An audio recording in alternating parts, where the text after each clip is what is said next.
జియా సాస్ ఎఫారిస్తో జియాతో వీడియో. అందరికీ నమస్కారం. ఈ వీడియోని ఓపెన్ చేసినందుకు మీకు ధన్యవాదాలు. మీరు సోషల్ మీడియాలో ఎన్నెన్నో వీడియోలు చూస్తూనే ఉంటారు, కానీ ఈ ఒక్క వీడియో కోసం ఒక 5 నిమిషాలు కేటాయించండి.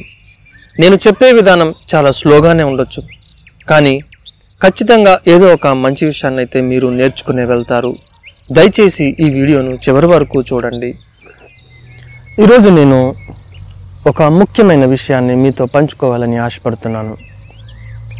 అదేంటంటే, ప్రస్తుతం ఉన్న సమాజంలో విలువలు అనేవి కనుమరుగైపోతున్నాయి. సమాజం అంతా ద్వేషంతో, అసూయతో, జెలసీతో, సెల్ఫిష్నెస్తో, స్వార్థంతో నిండిపోయింది. అది నువ్వు నేను అని భేదం లేకుండా అందరం కూడా అందులో మునిగిపోయాం. అందరం కూడా ఆ కుళ్ళులో, ఆ ద్వేషంలో మునిగిపోయాం. సమాజం ఏ స్టేజ్కి వచ్చేసిందంటే, ఈ రోజుల్లో మంచిగా ఉండటం, నిజాయితీగా ఉండటం, విలువలతో ఉండటం ఉపయోగమే లేదు అనే స్టేజ్కి వచ్చేసింది. అసలు ఎందుకు జరుగుతుంది ఇలా? గత 20-30 సంవత్సరాల నుంచి ఎందుకు మనం ఈ విలువలు అనే దానిని కోల్పోతున్నాం? 1990s వరకు చాలా మట్టుకు మన పేరెంట్స్ జనరేషన్, మన తాతల జనరేషన్స్ వాళ్ళు చాలా మట్టుకు విలువలతో గడిపేవారు. కానీ ఈ రోజుల్లో విలువలు అనేవి నిజంగా కనుమరుగైపోతున్నాయి. ఆ విలువలు కనుమరుగైపోవడానికి చాలా కారణాలే ఉండొచ్చు, కానీ నాకు ముఖ్యంగా 3 కారణాలను అయితే మీతో షేర్ చేసుకోవాలని అనిపిస్తుంది. మొట్టమొదటిగా, ఈ ప్రపంచం అనేది చాలా వేగంగా పరిగెడుతుంది. ప్రపంచం అనేది ఒక పోటీ ప్రపంచం అయిపోయింది. ప్రతి ఒక్కరూ ఆ పరుగు పందెంలో భాగమైపోయారు. నీకంటే నేను ముందుండాలి, తనకంటే నేను ముందుండాలి, అందరికంటే నేనే ముందుండాలి అని చెప్పి ఒక పోటీతత్వం పెరిగిపోయింది. ఈ 20-30 సంవత్సరాల్లో ప్రపంచం చాలా వేగంగా పరిగెట్టడం మొదలుపెట్టింది. ఒక కాంపిటేటివ్ కల్చర్ అనేది అందరికీ అలవాటైపోయింది. ప్రతి ఒక్కరూ ఈ జీవితాన్ని ఒక పరుగు పందెంలా తీసుకుంటున్నారు. ఈ పరుగు పందెంలో నేనే ముందుండాలి, నేనే ఫస్ట్ రావాలి, నాకే అంతా ఉండాలని చెప్పి ఆలోచించడం మొదలుపెట్టేశారు. ఆ పరుగు పందెంలో భాగంగా కేవలం నాకు మాత్రమే డబ్బు ఉండాలి, నాకు మాత్రమే ఎక్కువ ఆస్తులు ఉండాలి, ఎక్కువ బండ్లు, కార్లు, ఆస్తులు, ఇల్లులు, పొలాలు ఇవి ఉండాలని చెప్పి తాపత్రయంలో, ఆ పరుగు పందెంలో పక్కవారి కంటే ఎక్కువ ఉండాలనే ఆలోచనలో మనలో స్వార్థం, ద్వేషం పెరిగిపోయింది. పక్కవారు ఎదుగుతుంటే ఓర్చుకోలేకపోతున్నాం, పక్కవారికి డబ్బులు వస్తుంటే ఓర్చుకోలేకపోతున్నాం, పక్కవారు ఆ ఇల్లులు, ఆస్తులు సంపాదించుకుంటే ఓర్చుకోలేకపోతున్నాం. నేను మంచిగా ఉండాలి, పక్కన వారు కూడా మంచిగా ఉండాలి అనే ఆశని అనే ఆలోచనని మనము తీసుకోలేకపోతున్నాం. ఆ విధంగా మనం ఆలోచించలేకపోతున్నాం. ఈ పోటీ ప్రపంచం అనేది మనలో ఒక పరుగు పందెంలో పార్టిసిపేట్ చేస్తున్నామనే భావనని బాగా ఎక్కిచ్చేసింది. ఈ పరుగు పందెంలో మనమే ముందుండాలనే తాపత్రయంలో మనం పక్కవారి గురించి ఆలోచించడం మానేసాం. పక్కవారికి సాయం చేయాలనే ఆలోచన అందరికీ కనుమరుగైపోయింది. ఇక రెండో విషయం ఏంటంటే, గత 20 సంవత్సరాల నుంచి ఇంటర్నెట్ బాగా డెవలప్ అయ్యింది. అందులోనూ గత 10 సంవత్సరాల్లో ఈ సోషల్ మీడియా అనేది విపరీతంగా డెవలప్ అయిపోయింది.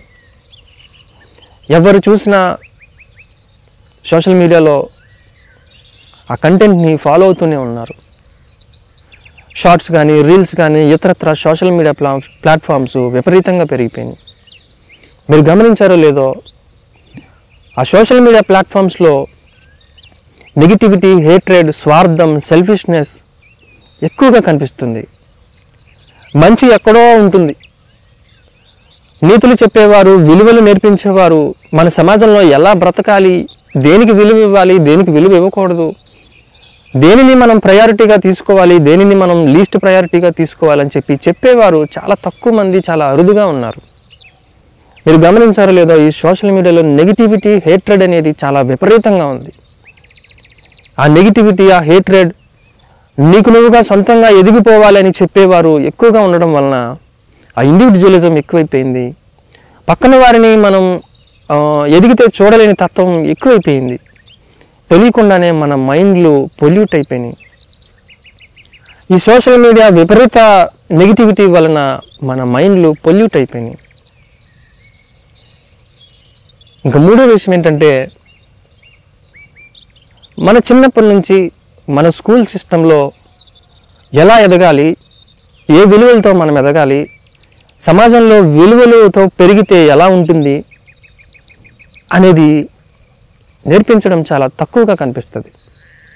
మన టైప్ ఆఫ్ ఎడ్యుకేషన్ సిస్టమ్ ఎలా ఉంటుందంటే, ఎక్కువగా మార్కులు సంపాదించాలి, ర్యాంకులు కొట్టాలి, ర్యాంకులు కొట్టిన తర్వాత క్లాస్లో టాపర్ అయిపోవాలి, లేదా డిస్ట్రిక్ట్లో టాపర్ అవ్వాలి, స్టేట్ టాపర్ అవ్వాలి, ర్యాంకులు కొట్టి జాబులు సంపాదించాలి, జాబులు కొట్టి డబ్బులు సంపాదించాలి అనే ధోరణిలోనే మనము ఆ ఎడ్యుకేషన్ సిస్టమ్ని రన్ చేస్తున్నాం. కానీ మీరు గమనించారో లేదో, చిన్నప్పటి నుంచి విలువలు అనేవి మనకి నేర్పించడం చాలా తక్కువగా జరుగుతుంది. ఎప్పుడైతే మన చిన్న వయసు నుంచి మన మైండ్ని ఆ విలువలతో పెంచడం మొదలు పెడతామో, ఆటోమేటిక్గా పెద్దయ్యాక కూడా వారు ఆ విలువల్ని కోల్పోరు.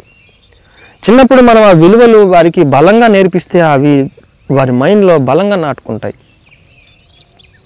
కానీ దురదృష్టమో ఏమో తెలియదు, కానీ మన టైప్ ఆఫ్ ఎడ్యుకేషన్ సిస్టంలో మనం ర్యాంకుల మీద, మార్కుల మీద, ఆ జాబులు, ఆ డబ్బుల మీద పెట్టిన ఫోకస్ విలువల మీద ఎందుకో మనం పెట్టలేకపోతున్నాం. సో మన టైప్ ఆఫ్ ఎడ్యుకేషన్ సిస్టంలో కూడా చిన్నప్పటి నుంచి విలువలు కలిగిన చదువుని నేర్పితే బాగున్ను అని అనిపిస్తుంది. ఈ మూడు విషయాలే కాదు, ఇంకా చాలా కారణాలే ఉన్నాయి. కానీ ఈరోజు ఈ వీడియో చూస్తున్న నువ్వు ఒక నిర్ణయం అయితే తీసుకో. ఈరోజు ఈ వీడియో చూస్తున్న నువ్వు ఒక విషయాన్ని అయితే నేర్చుకో. సమాజం అంతా చెడుగా ఉంది, నేను ఎందుకు మంచిగా ఉండాలి అనే ఆలోచన ధోరణి నుంచి బయటికి రా. మేబీ సమాజం నిజంగా కుళ్ళు, ద్వేషంతో, స్వార్థంతో నిండిపోయి ఉండొచ్చు. కానీ అట్లీస్ట్ నీ స్థాయి వరకు నువ్వు విలువలు పాటించు.